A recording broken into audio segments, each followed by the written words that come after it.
ഇന്ന് നമുക്ക് ചട്ടിപ്പത്തിരി തയ്യാറാക്കാം. അതിനായിട്ട് ഞാനിവിടെ 2 സവാള എടുത്ത് ചെറുതായിട്ട് ചോപ്പ് ചെയ്ത് വെച്ചിട്ടുണ്ട്. പിന്നെ 250 ഗ്രാം ചിക്കൻ ബ്രസ്റ്റ് ആണ് വേവിച്ചെടുത്ത് വെച്ചിരിക്കുന്നതാണ്. ഉപ്പും മഞ്ഞൾപ്പൊടിയും കുരുമുളക് പൊടിയും ഇട്ട് വേവിച്ചിട്ട് ചെറുതായിട്ട് കട്ട് ചെയ്ത് വെച്ചിരിക്കുന്നതാണ്.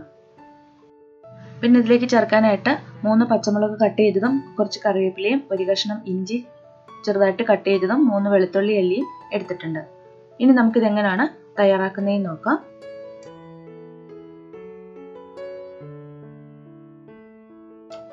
പാൻ ചൂടായിട്ടുണ്ട്. ഇതിലേക്ക് 3 ടേബിൾ സ്പൂൺ ഓയിൽ ഒഴിച്ചു കൊടുക്കാം.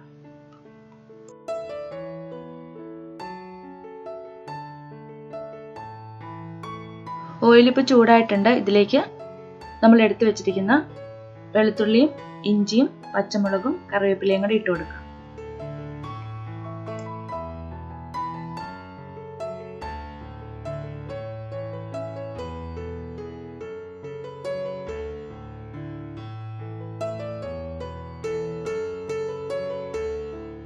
ഇഞ്ചിയും വെളുത്തുള്ളിയൊക്കെ ഒന്ന് മൂത്ത് വന്നിട്ടുണ്ട്. ഇനി ഇതിലേക്ക് നമുക്ക് സവാള ചേർത്ത് കൊടുക്കാം.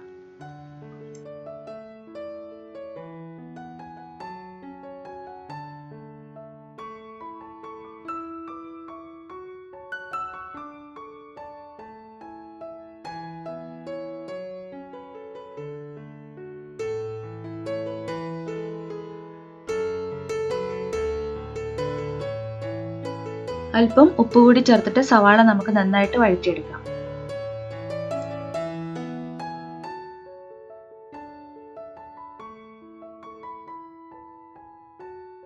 സവാള നന്നായിട്ട് വഴറ്റിയെടുത്തിട്ടുണ്ട്. ഇനി ഇതിലേക്ക് നമുക്ക് പൊടികൾ ചേർക്കാം.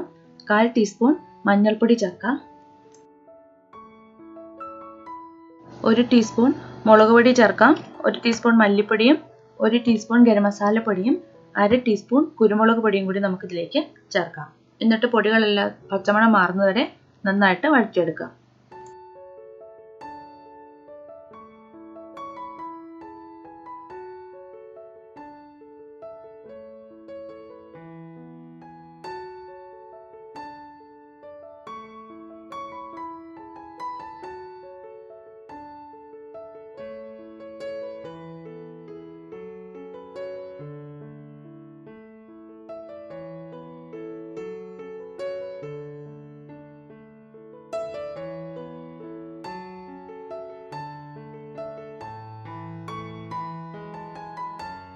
പൊടികളൊക്കെ നന്നായിട്ട് മൂത്ത് വന്നിട്ടുണ്ട്.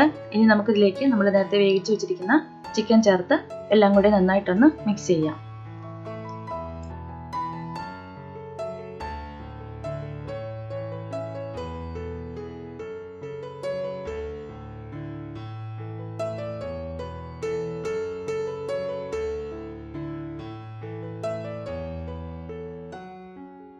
മസാലയൊക്കെ ചിക്കനിലേക്ക് നന്നായിട്ട് പിടിക്കുന്നതിന് വേണ്ടിയിട്ട് 2-3 മിനിറ്റ് നമുക്കിതൊന്ന് അടച്ചു വെച്ച് വേവിക്കാം.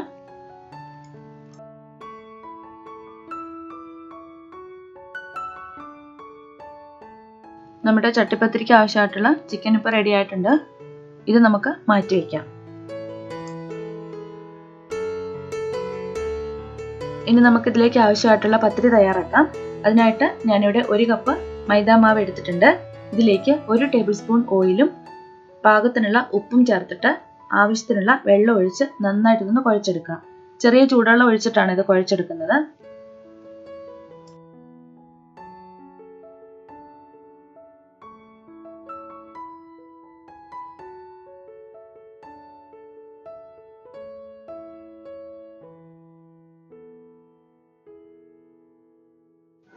ഞാനിപ്പോൾ ഇതിവിടെ കുഴച്ചെടുത്തിട്ടുണ്ട്. ഇനി നമുക്കിത് 6 ഉരുളകളാക്കി എടുക്കാം. ഇതുകൊണ്ട് 6 പത്തിരി തയ്യാറാക്കാം. ഓരോ ഉരുളകളും ചെറുതായിട്ടൊന്ന് പരത്തിയെടുക്കാം.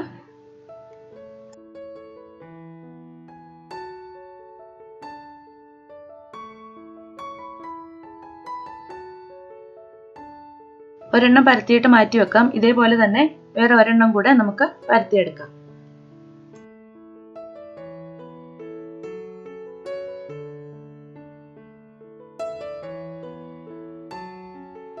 ഇപ്പോൾ നമ്മൾ 2 പത്തിരി ഒരുപോലെ തന്നെ ഒന്ന് പരത്തി എടുത്തിട്ടുണ്ട്. ഇനി ഒരെണ്ണത്തിന്റെ മുകളിലേക്ക് അല്പം ഓയിൽ പുരട്ടി കൊടുക്കാം. അതിന്റെ മുകളിലേക്ക് അല്പം പൊടി കൂടി ഇട്ട് കൊടുക്കാം. എന്നിട്ട് നമ്മൾ ആദ്യം പരത്തി വെച്ച പത്തിരി ഇതിന്റെ മുകളിലേക്ക് വെച്ചു കൊടുക്കാം.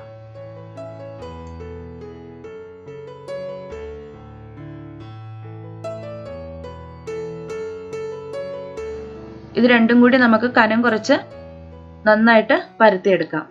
ഇങ്ങനെ പരത്തിയെടുക്കുമ്പം ഒത്തിരി നൈസായിട്ട് നമുക്കിത് പരത്തിയെടുക്കാൻ പറ്റും.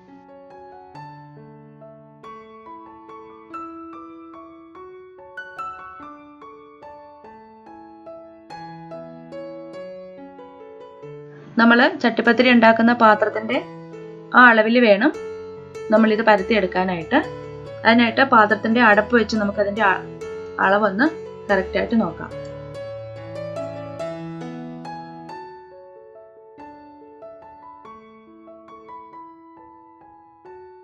ഇതാണ് ഞാൻ പത്തിരി ഉണ്ടാക്കുന്ന പാത്രത്തിൻ്റെ അടപ്പ്. അപ്പോൾ അതിൻ്റെ ആ റൗണ്ട് കറക്റ്റായിട്ടാണ് ഞാൻ പത്തിരി ഉണ്ടാക്കി എടുത്തിരിക്കുന്നത്.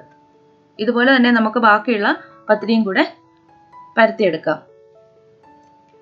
ഇനി നമുക്ക് ഓരോ പത്തിരി വീതം ചുട്ടെടുക്കാം. നമ്മൾ ചപ്പാത്തി ചുട്ടെടുക്കുന്ന അത്രയും വേവിക്കേണ്ട ആവശ്യമില്ല. രണ്ട് വശം ഒന്ന് ചെറുതായിട്ടൊന്ന് വേവിച്ചെടുത്താൽ മതി.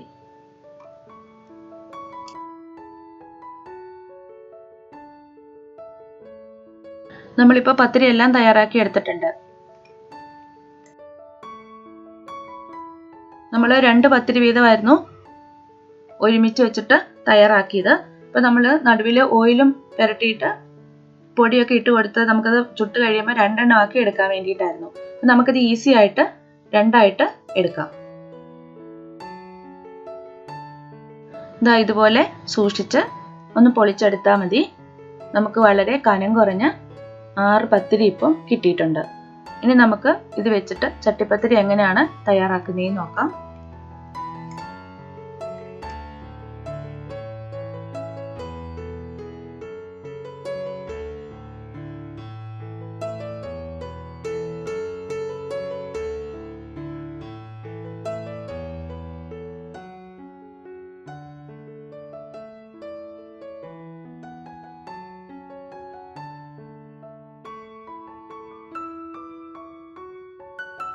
നമുക്ക് ഈ പത്തിരി ഡിപ്പ് ചെയ്യാനായിട്ട് ഞാനിവിടെ 4 മുട്ട എടുത്തിട്ടുണ്ട്. 4 മുട്ടയും ഒന്ന് ബീറ്റ് ചെയ്തെടുക്കാനുള്ള എളുപ്പത്തിന് വേണ്ടിയിട്ട് ഞാനത് മിക്സിയുടെ ജാറിലേക്ക് ഇട്ട് കൊടുക്കുകയാണ്. നമുക്ക് ബീറ്റർ വെച്ചിട്ടോ അല്ലെങ്കിൽ ഒരു ഫോർക്ക് വെച്ചിട്ടോ ബീറ്റ് ചെയ്തെടുക്കാം. അപ്പോൾ ഞാൻ എളുപ്പത്തിന് വേണ്ടിയിട്ടാണ് ഒരു മിക്സിയുടെ ജാറിലേക്ക് ഇട്ട് കൊടുക്കുന്നത്. അപ്പോൾ 4 മുട്ടയും അതിലേക്ക് പാകത്തിനുള്ള ഉപ്പും 1/2 ടീസ്പൂൺ കുരുമുളക് പൊടിയും കൂടെ ഇട്ട് കൊടുക്കാം. ഇതിലേക്ക് ഒരു 1/4 കപ്പ് പാലും കൂടി ചേർക്കാം. ഇതെല്ലാം കൂടെ ഒന്ന് അടിച്ചെടുത്തിട്ട് വരാം.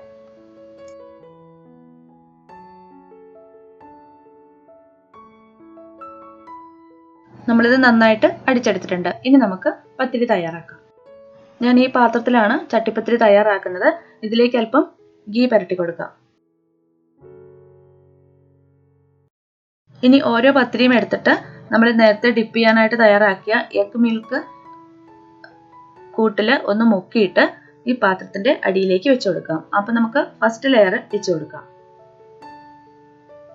ഇതിന്റെ മുകളിലേക്കായിട്ട് അത് പാത്രത്തിന്റെ അടിയിലേക്ക് ഒന്ന് ചേർത്ത് വെക്കുക. എന്നിട്ട് ഇതിന്റെ മുകളിലേക്ക് നമ്മൾ നേരത്തെ തയ്യാറാക്കി വെച്ചിരിക്കുന്ന ചിക്കന്റെ കൂട്ടിട്ട് കൊടുക്കാം.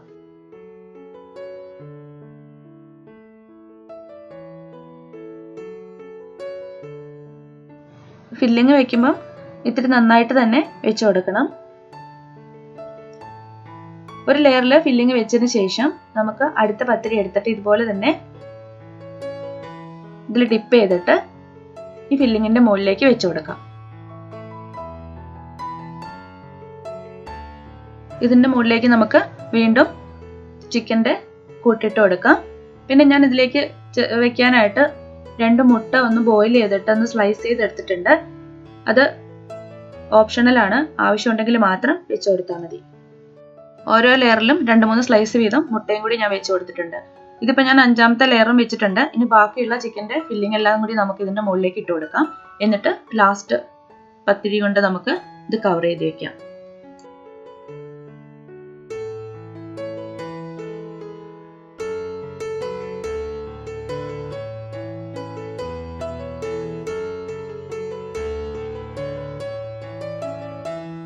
ഇനി നമുക്ക് ആ എഗ്ഗിന്റെ കൂട്ട് നമുക്ക് ഇതിന്റെ സൈഡിൽ കൂടി എല്ലാം ഒന്ന് ഒഴിച്ചു കൊടുക്കാം. ബാക്കിയുള്ളത് ഇതിന്റെ മുകളിലും കൂടെ ഒഴിച്ചു കൊടുക്കാം.